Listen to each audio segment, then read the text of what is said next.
Hey everyone, welcome back to another episode of Shake Sales. I'm your host, Maggie Blume, the sales evangelist at Mailshake. And today we are speaking with Kevin Dorsey, KD, who's the SVP of Sales at Bench.co.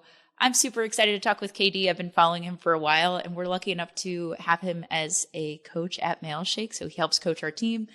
He helps coach leaders on our team. And KD, I'll give you a chance to introduce yourself. So always the most awkward part of an interview, right, is when you have to introduce yourself, right? You got to talk about yourself. So Kevin Dorsey, everybody calls me KD, unless I get out of line, then you can call me Kevin, then I know I went too far. I am a father, I am a husband, I am a brother, I am a sales leader, and I care about my sales people. You know, I've been building sales orgs and sales teams for the last 10, 11 years now. Got a couple unicorns under the belt and hopefully building another one here very shortly. So it's been a hell of a ride and, pumped to chat with you. I love the Mailshake team. Y'all know this. I ran into Sujin the other day on his bike, right? He's working out in the same park I was at. So I love the Mailshake team.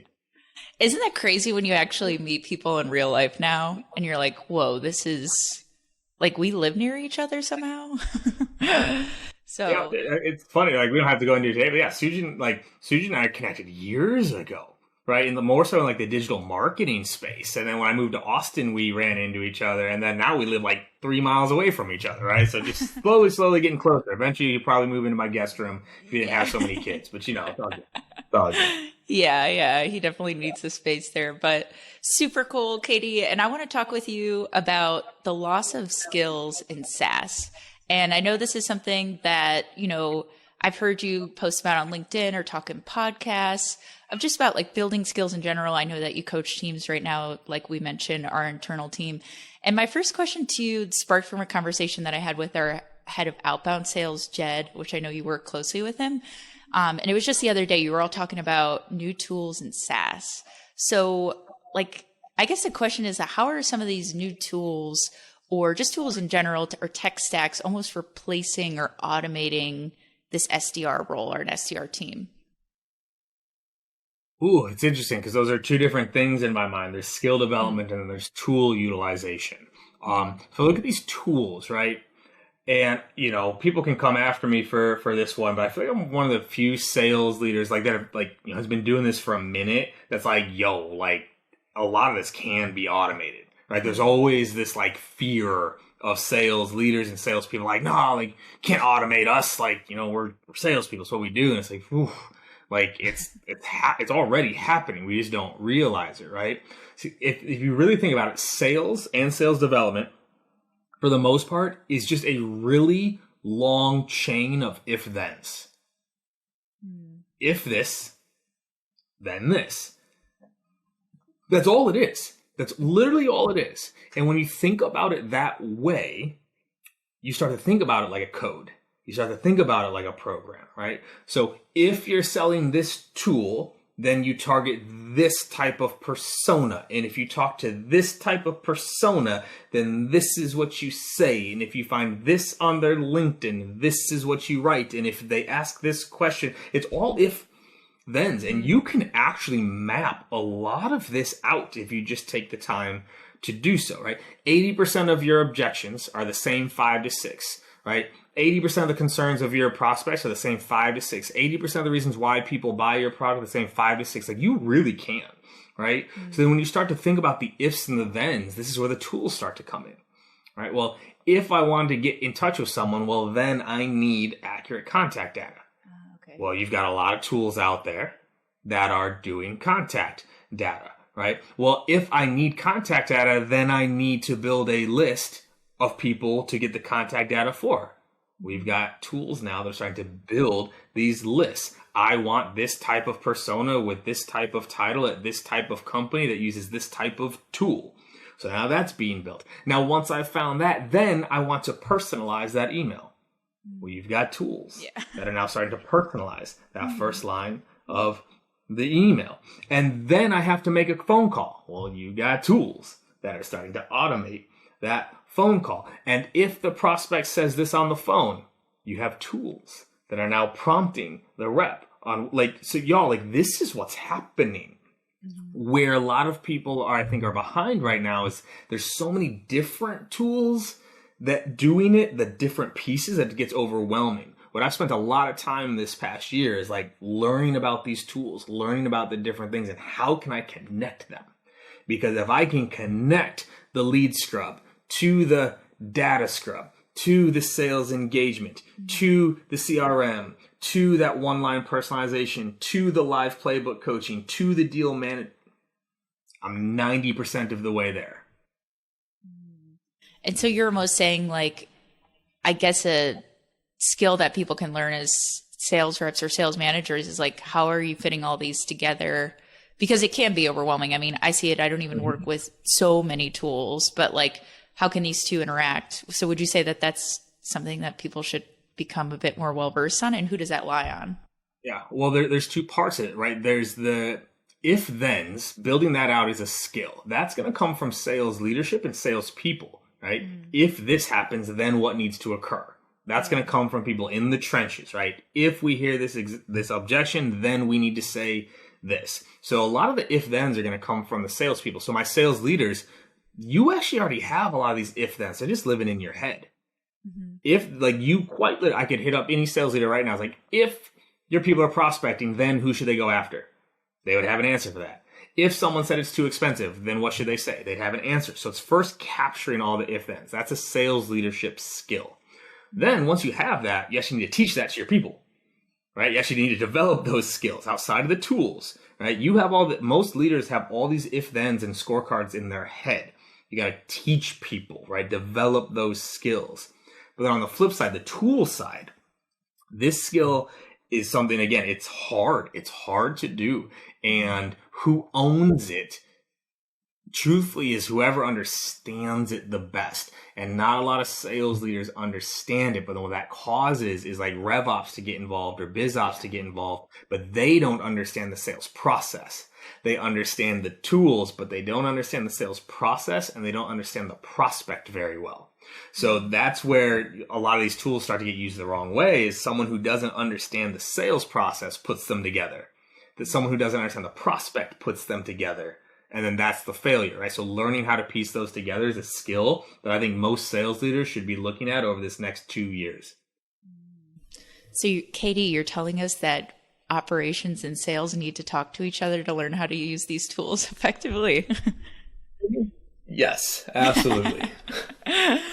No, I love it. And I was just talking with someone in RevOps the other day of like, yeah, how just like marketing and sales, you can hear that all the time. Like they need to communicate with each other. But I'd say the same thing now with all these tools coming up, that just like you said, operations and sales also need to be on the same level, because from the example you gave, operations doesn't always understand the prospect or what's going on in the day-to-day with those sales reps there too. And I know another thing I saw you talk about, just like more on the side of skills, and I think that's an awesome skill to take a look at in the next 2 years and focus on. But you've talked about talent beating hard work and how we've lost sight of skill development in SaaS. So can we just dive into it or pick your brain a little bit more on what you mean by that? For sure. So if you go, this year I took a lot of time to study, like, call it the old great companies, right? If you think about like the first early tech companies, the IBMs, the Oracles, right? Like, how did they train their people? Well, when you got hired at IBM, first of all, you had, you went to college already, right? Managed. When you went to IBM, they sent you to a campus to get trained.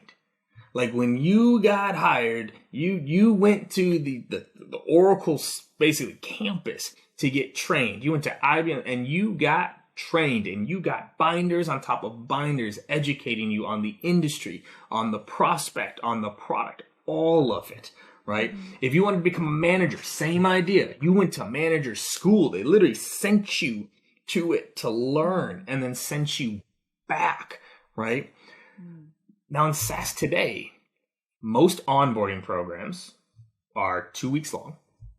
There's this rush to get people on the phones, right? I love it. Anytime someone beats their chest on this on LinkedIn, every time, like, we get our reps on the phone in 3 days. Yeah. I go, good for you. That is a horrible idea, right?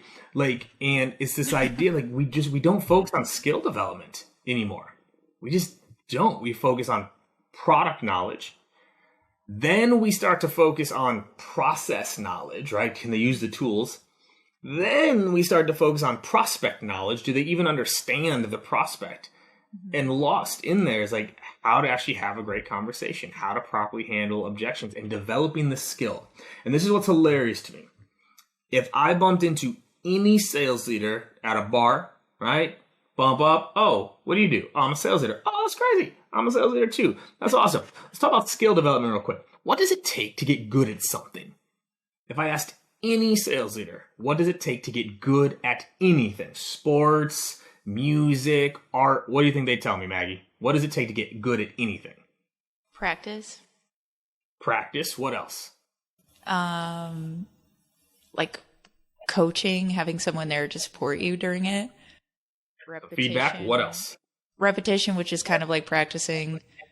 Right. Repetition, but no, it's a good call out because what if I only practice once? Yeah. Doesn't work. But yeah, thinking of from a sports, like the sports realm of things is like, and I kind of get what you're saying is like, hey, let's just throw them on the phones and they'll learn by jumping in the water and learning how to swim. And it's like, oh wait, no, there's actually tons of practicing that goes into before someone gets on the sports, you know, like in a match or a game, things like that. If you asked any sales leader that question, they would tell you that. It applies to music, it applies to art, it applies to sports, it applies to singing, all of it. Then you flip it and go, how much of that does your sales team get? Most would say, well, none. Mm-hmm. We've lost sight of what it takes to get good at anything. Like anything, let alone sales, anything, and plugging that in, right? People throw, you know, there's two ways to look at it. I can double the size of my team, or I can make my current team twice as good. Two ways to approach it. And this is the lesson that we are learning right now in SaaS, is everyone through people at growth and not skill at growth. And because their people weren't good at what they do, now we're seeing that reduction in people. They just threw people at it. Whereas if your team was twice as good, you didn't need as many people, which also is a better and more cost-efficient way to grow. Skill development trumps it, and I don't know why that we've lost sight of that. That whole hard work beats talent if talent doesn't work hard is actually not true. If you're 3 times better than me at something, I have to work 5 times harder than you to beat you. I can't work 5 times harder than you. Like, I literally can't. Yeah. Skill development trumps it all, and we've lost sight of that. I love this. And the first thing I thought of is like comparing it to just like people talking about outreach now and how now we're starting to think backwards about it, but like, hey, if we just send out more emails, we're going to get a better response rate to these things. And it's actually more about like, okay, the quality of the emails, the quality of the targeting. It's not just the number of what you're sending out there. It's the same thing with sales reps and what you're talking about. And I talked about that point a while back too, of like, I always love to use like the bar example or whatever. We can call it a park or on a hike, whatever it is. But like there's things that if you asked people their opinion on, they would tell you what the right answer is. And then if you ask them if they're doing it, it'll be the opposite, right? If I asked any sales leader out there which email will get a higher response rate, one with a personalized message or one that's templated, which will get a higher response rate? 90% of them are going to say, well, obviously personalized. And then you go, great. What percentage of the emails your team's sending right now are personalized? Maybe the first one, and even then, not really, right? Everyone focused on scale. They didn't focus on success, right? Everyone could tell you that. They would tell you, yes, a relevant personalized email will have a higher response rate than none, right? How many personalized emails should you send? Ideally, all of them. But we can't do that at scale, Maggie. We can't do that at scale. So we'd rather scale suck. That's what people are scaling right now. Is they're scaling, but they're scaling suck. And to all my SDRs listening right now, specifically, if all you're doing is sending templated emails, I don't need you. You are already replaceable. If all you're doing is sending templated emails, already replaceable. Mm-hmm.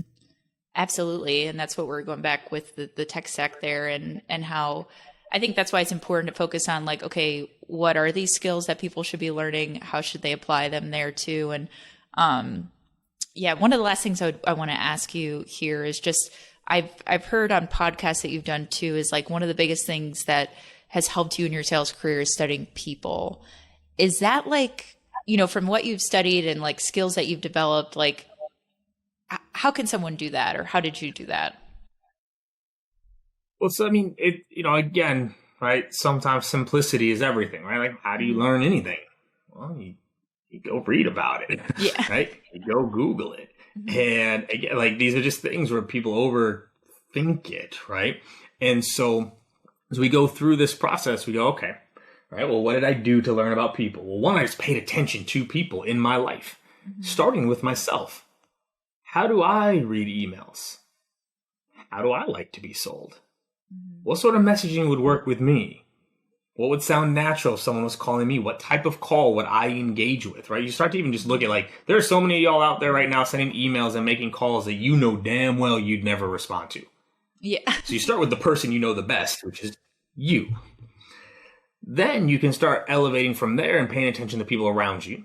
Then you can start elevating there and start reading books, right? Like, Methods of Persuasion is one of my favorites that talks about, the psychology of how we make decision, behaviorology, behave. What's another really good one? Like, is like that, My Happy Chemicals, Surrounded by Idiots is another really fun one of like how we make decisions. All of that right now, those 5 books, if you read and studied and you did nothing but read those books for the next 3 years just on repeat, you would be a better salesperson and be a better leader because they're all about people and how we make decisions on things, right? So the information is out there for us. We just need to go do it. We just need to read it. Absolutely. No, and I think, yeah, like you said, with any of these skills and developing, the information's out there. I think it's just the matter. And sometimes I've never been in sales leadership before, but I have, been under teams with, at past companies with management that doesn't encourage it, where they do just focus on scale. And I think sometimes, obviously, those are just instances as a rep where I had to take it under my own skill of like, okay, I need to develop this skill myself if the manager isn't going to do it. But I think that could be a disconnect. Either, the rep isn't getting that coaching or support from their manager, or it's just something that they need to do on their own to do it. So yeah, I definitely think those are important skills to have in the coming years too. Is that like, and that's the thing, y'all. Like, and I get frustrated when I hear, reps complain about not getting enough development from their company, but then when I ask them what they're doing to develop themselves, it's also nothing. Yeah. And I go, well, where's the flaw really at right now? Like, because the world that I would love to live in is when a company invests in the reps and the reps invest in themselves. Yeah. Amazing what would happen then, right? Those books that I listed off, everyone, y'all, libraries still exist, by the way. There are still libraries. You could probably go get those books at a library for nothing, or you could spend the whopping $60 that you were going to spend on Chipotle last week anyway and buy them. $60, right? Books are still the most cost-efficient way to learn anything in life, and people just don't do it. Listen to Katie, libraries are still open. If you have a Kindle too, some of your local libraries will let you rent Kindle books for free on your Kindle if you don't actually want to go in and have a book with you, which I do. And it's still free that you can go get those books. So Katie, thank you so much for talking with us. Excited for, just to see you grow and evolve in 2023. And thank you so much for giving us those tips on, tech stacks, how those form together and different skill sets. But before we finish up, where can people find you? Find me on LinkedIn, Kevin Dorsey. I'm at the follower limit or the connection limit right now, so you can follow. I probably can't add any more connections at the moment. I have a Patreon out there as well, Inside Sales Excellence, where I have a lot of trainings on psychology and influence and sales and all that. So those are the 2 best places, Patreon and LinkedIn. Awesome. Sweet. Well, thank you so much for your time, Katie. Thank you everyone for listening to another episode of Shake Sales. We'll see you next time.